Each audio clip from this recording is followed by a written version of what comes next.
PUC mathematics ಅಲ್ಲಿ fail ಆಗಿ ಕೇವಲ 65 ರೂಪಾಯಿಗೆ ಕೆಲಸ ಮಾಡ್ತಿದ್ದ ಈ ವ್ಯಕ್ತಿ ಇವತ್ತು 27,000 ಕೋಟಿ ಕಂಪನಿನ ಹುಟ್ಟಾಕಿದ್ದಾರೆ ಅಂದ್ರೆ ನಂಬ್ತೀರಾ? ಇವ್ರ ಹೆಸರು RG ಚಂದ್ರಮೋಹನ್ ಅಂತ. ಇವರು ತಮಿಳುನಾಡಿನವರು. PUC ನಲ್ಲಿ ಫೇಲ್ ಆದ ತಕ್ಷಣ ಮನೆಯಲ್ಲಿರೋ ಬಡತನ ನೋಡಿ ನಾನು 4 ಕಾಸನ್ನ ಸಂಪಾದನೆ ಮಾಡ್ಬೇಕಂತ ಡಿಸೈಡ್ ಮಾಡ್ತಾರೆ. ಮೊದಲು ಅಲ್ಲಿ ಇಲ್ಲಿ ಕೆಲಸ ಮಾಡ್ತಾರೆ. ಅವ್ರಿಗೆ ಗೊತ್ತಾಗುತ್ತೆ ಈ ತರ ಕೆಲಸ ಮಾಡ್ತಾ ನಿಂತ್ರೆ ನಾನು ನನ್ನ ಫ್ಯಾಮಿಲಿ ಕಷ್ಟನ ಸಾಲ್ವ್ ಮಾಡಕ್ ಆಗಲ್ಲ ಅಂತ. ಅದಕ್ಕೇನೆ ಒಂದ್ಸರಿ ಅವ್ರ ಅಪ್ಪಗೆ ಹೇಳ್ತಾರೆ, ಏನಂದ್ರೆ ಅಪ್ಪ ನಮ್ದು ಹೊಲ ಇದೆ ಅಲ್ವಾ, ಆ ಹೊಲನ ಮಾರಿ ನನಗೆ ದುಡ್ಡು ಕೊಡು, ನಾನು ಬಿಸ್ನೆಸ್ ಮಾಡ್ಬೇಕಂತ.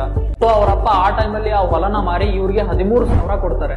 ಆ 13,000ನ ತಗೊಂಡು ಈ ವ್ಯಕ್ತಿ ಚೆನ್ನೈಗೆ ಬರ್ತಾರೆ. 1970ರಲ್ಲಿ ಒಂದು ಐಸ್ ಕ್ರೀಮ್ ಕ್ಯಾಂಡಿ ಫ್ಯಾಕ್ಟರಿನ ಓಪನ್ ಮಾಡ್ತಾರೆ. ಮೊದಲು ಇವರು ಸ್ಕೂಲ್ಗೆ ಹೋಗೋ ಮಕ್ಕಳನ್ನ ಟಾರ್ಗೆಟ್ ಮಾಡಿ ತಳ್ಳೋ ಗಾಡಿನಲ್ಲಿ ಐಸ್ ಕ್ರೀಮ್ ನ ಇಟ್ಕೊಂಡು ಅವ್ರಿಗೆ ಸೇಲ್ ಮಾಡ್ತಿರ್ತಾರೆ. ಹೀಗೆ ಇವರು ಪ್ರತಿದಿನ ಐಸ್ ಕ್ರೀಮು ಹಾಗೆ ಡೈರಿ ಪ್ರಾಡಕ್ಟ್ ಗಳ ಬಗ್ಗೆ ಫೋಕಸ್ ಮಾಡಿ ಅದ್ರ ಕ್ವಾಲಿಟಿ ಇಂಪ್ರೂವ್ ಮಾಡಿ ಮತ್ತು ಹ್ಯಾಟ್ಸನ್ ಆಗ್ರೋ ಅನ್ನೋ ಒಂದು ಕಂಪನಿನ ಹುಟ್ಟಾಕಿದ್ದಾರೆ. ಅರುಣ್ ಐಸ್ ಕ್ರೀಮ್ ಬರುತ್ತಲ್ವಾ, ಅದು ಕೂಡ ಈ ಕಂಪನಿ ಅಂಡರೇ ಬರುತ್ತೆ. ಇವತ್ತು ಈ ಕಂಪನಿ ಪ್ರತಿ ವರ್ಷ 8,000 ಕೋಟಿಗಿಂತ ಜಾಸ್ತಿ ರೆವೆನ್ಯೂ, 50,000ಕ್ಕಿಂತ ಜಾಸ್ತಿ ಜನಕ್ಕೆ ಕೆಲಸನೂ ಕೊಡುತ್ತೆ. ಇದರಿಂದ ಏನ್ ಗೊತ್ತಾಗುತ್ತಂದ್ರೆ, ನಾವು ಜೀವನದಲ್ಲಿ ಸಕ್ಸೀಡ್ ಆಗ್ಬೇಕಂದ್ರೆ ನಮ್ಮ ಹತ್ರ ಎಜುಕೇಶನ್ ಇಲ್ಲ, ನಮ್ದು ಬ್ಯಾಕ್ ಗ್ರೌಂಡ್ ಇಲ್ಲ ಅಂತ ಅನ್ನೋ ಎಕ್ಸ್ಕ್ಯೂಸ್ ನ ನಾವು ಹುಡುಕೋ ಹಾಗೆ ಇಲ್ಲ.